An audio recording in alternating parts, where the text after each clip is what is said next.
সুন্দর চাঁদের মতো বদন হলে কি হবে মা? এত সুন্দর বদন রাধারানী, কিন্তু রাধারানী হয়েছে অন্ধ। কি গো মায়েরা? ওমা বলো তো, আমরা কোনদিন নিজের জন্য কোনদিন কিছু করতে পেরেছি? নিজে কিছু তৈরি করতে পেরেছি? পারিনি। এই যে হাত দেখছেন, পা দেখছেন, নয়ন দেখছেন, সব তার দেওয়া। এগুলো আমরা তৈরি করেছি? আমাদের ক্ষমতা আছে? তবে সবই তার, কিন্তু তার তো আমরা বলি একদিনের জন্য ভাবছি না যে হে গোবিন্দ সবই তো তোমার, তুমি যা দিয়েছো, যা পাঠিয়েছো সব তোমার।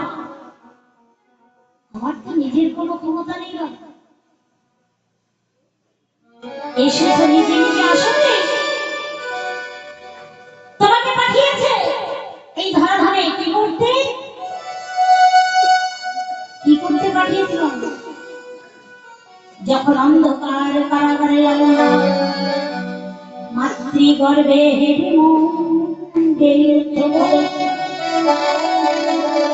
সেই দিনই অন্ধকার থেকে আমরা দুটি হাত করে জোরে করে বলেছিলাম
কিন্তু নয়নে দেখতে পায় না। কীর্তিদার মন খুব খারাপ।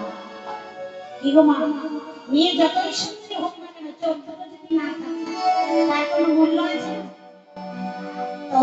তোমাদের গ্রামে যদি কোনো অন্ধ মেয়ে জন্ম নেয় কিংবা বোবা মেয়ে জন্ম নেয়, তাহলে সকলে দেখতে যায় না?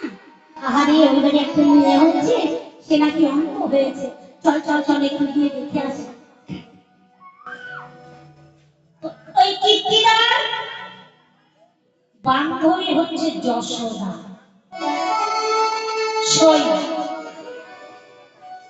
যশোদা মনে মনে চিন্তা করছে, তাই তো আমি শুনেছি আমার শরীর নাকি একটি কন্যা হয়েছে, তার চাঁদের মতো বদন হয়েছে, কিন্তু শুনেছি সে নাকি অন্ধ হয়ে গেছে। গোপালকে কোলে নিয়ে ওই রাধারানীকে দেখতে যাচ্ছে।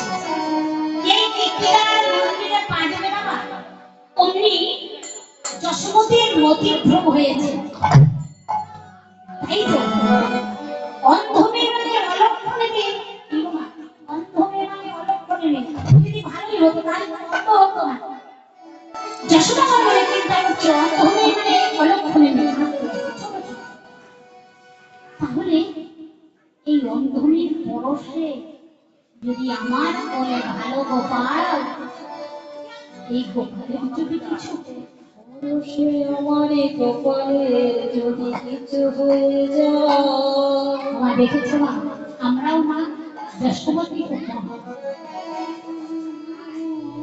সন্তানের জন্য কতটা ভাবছে। যশোদা তো জানে না যে তার কোলে ভগবান এসেছে।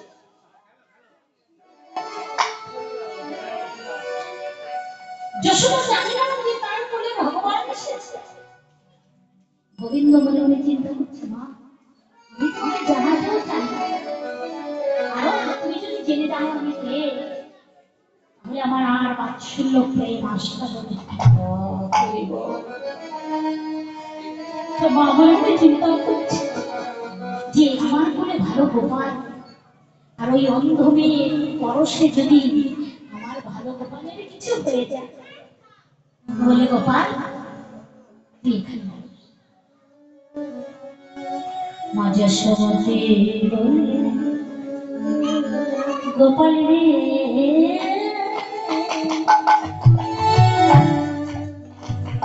তুই এখানে একটু চুপটি করে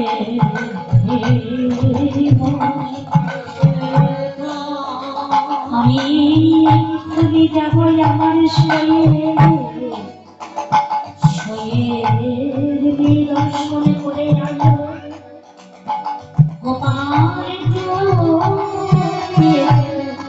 এখানে চুক্তি করে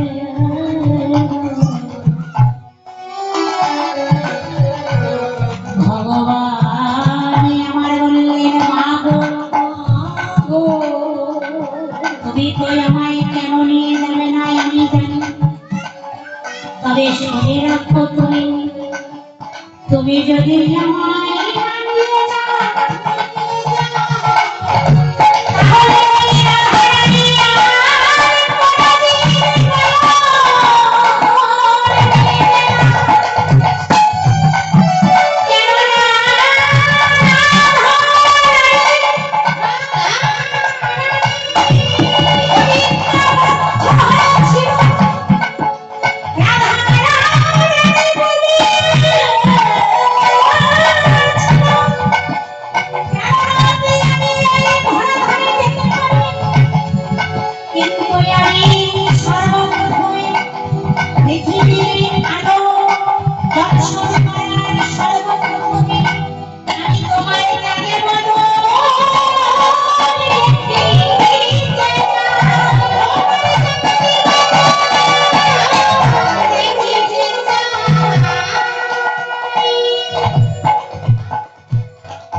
আমি যেতে পারি, তবে সর্বপ্রথমে পৃথিবীর আলো দেখবার সর্বপ্রথমে আমি তোমার চাঁদ বদল দর্শন করতে চাই। তাই তো রাধারানী নয়ন মুদ্রিত করে আছে। এখন গোবিন্দ বলে মাগো আমি যদি না যাই তাহলে রাধারানী কোনোদিন নয়ন দিবে না, আমাকে যে যেতেই হবে। তবে হ্যাঁ তুমি তো আমায় নিতে চাইছো, তুমি তো আমায় নিতে চাইছো না, তবে শোনো না আমি তোমার এমন একটা ক্ষতি করে দেব তুমি সেটাই মেনে নিতে পারবে। গোপাল ছিল বলে আর মায়ের গলায় ছিল বহুমূল্য গজমতি হার। গোপাল কি করলেন, টান দিয়ে ওই হাতটিকে ছিঁড়ে ফেললেন বাবা, আর সমস্ত মতি ওই আঙিনায় ছড়িয়ে ছিটিয়ে পড়ল। এখন যশোদা বলছে ওরে দুষ্ট ছেলে, আমি নেব না বলে তুই আমার বহুমূল্য গজমতিটা ছিঁড়ে ফেলি। গোপালকে বসিয়ে মা আমার একটা একটা করে গতি ঘোরাচ্ছে। গোবিন্দ বললেন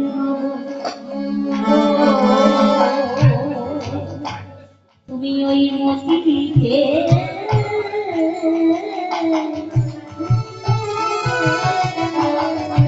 তুমি এই মায়ার জগতের বাড়িতে তুমি মেতে থাকো, আরে আমি সেই থাকি আমার রাধা রানীকে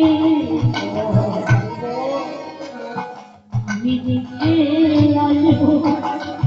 মা তুমি জানতে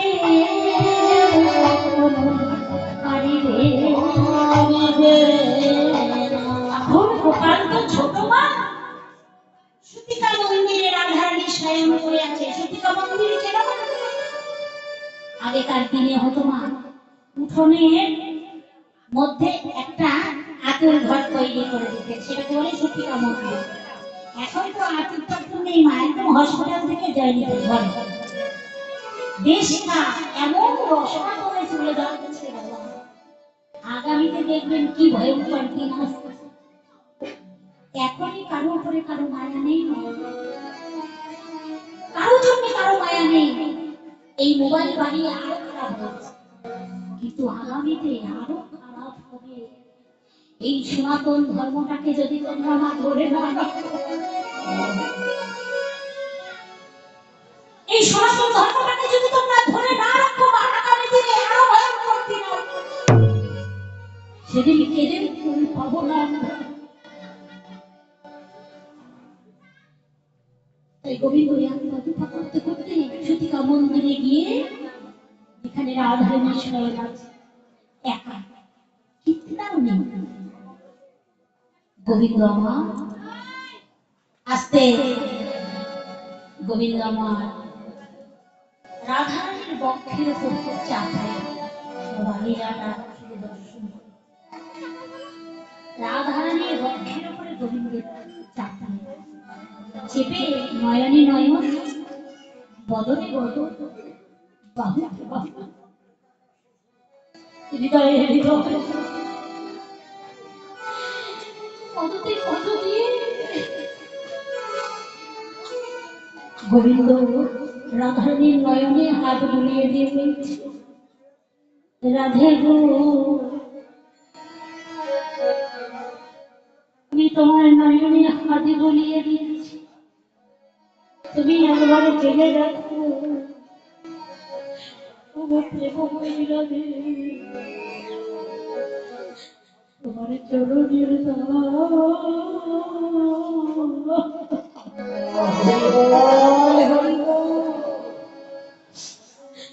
চরণের দাসী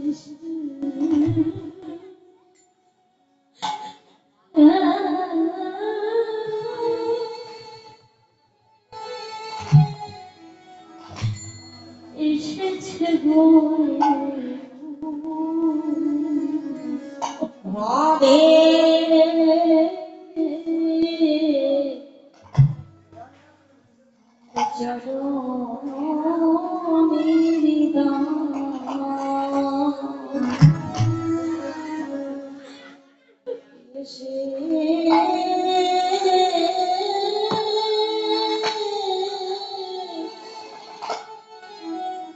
এসেছে গো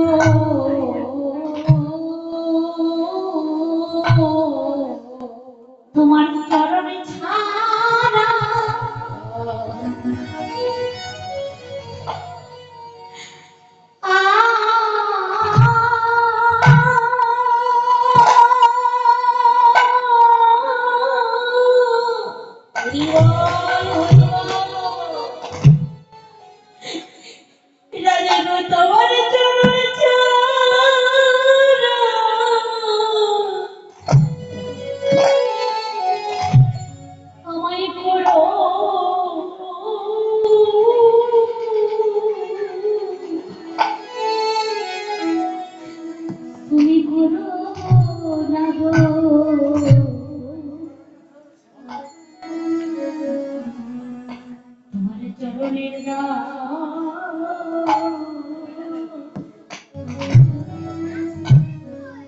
তোমার চরণের দাসী এসে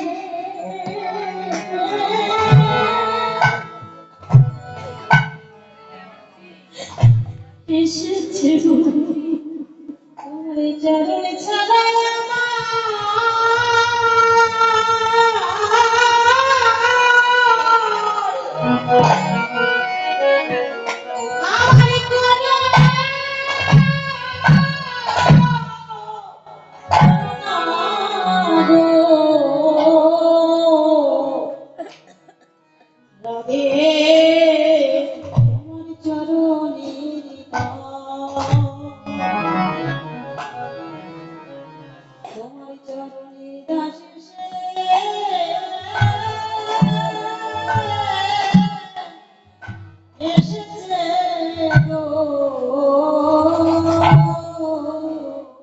রাধে তোমার চরণে ছাড়া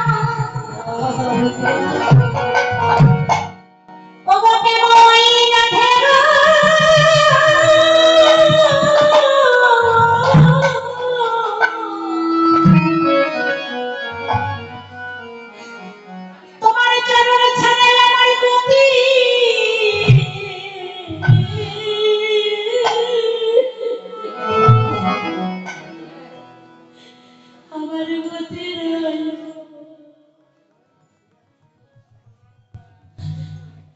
চরণে চরণে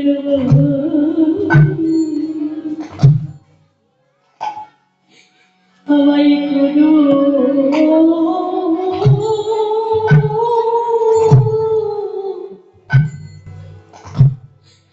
আমায় করো না গো। তোমার চরণে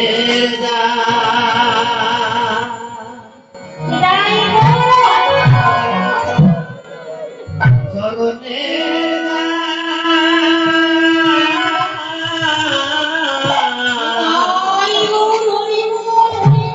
এসে এসেছে গো আগে তোমার চরণ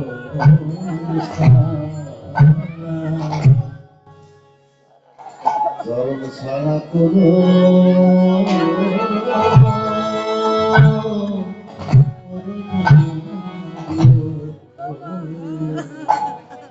তোমার চরণে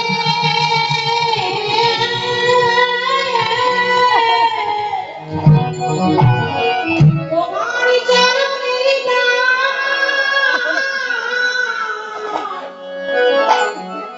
চরণে দাস এসেছে গো। তোমার এই চরণে আমার একটু জায়গা দিও। তোমার চরণে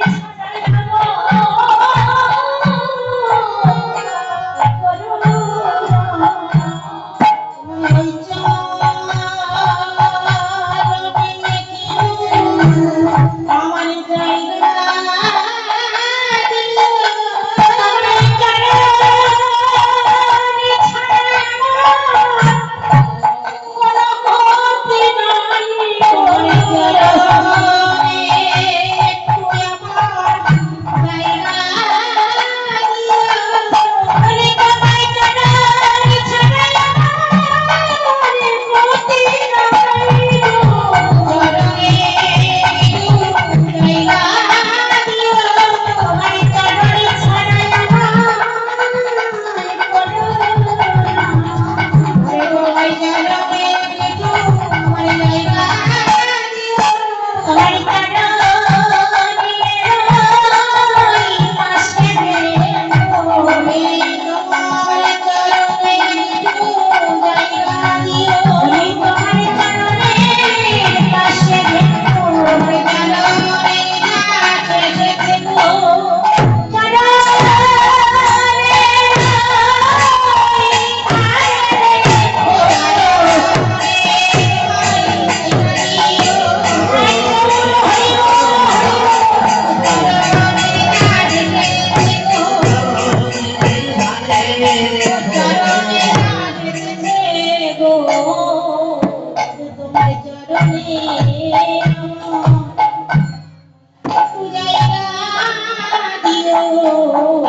যেমন গোবিন্দই আমার রাধারানীর নয়নে হাত বুলিয়ে দিয়েছে, তাই অমনি রাধারানী আমার নয়ন মিলে দেখছে গোবিন্দ বলে।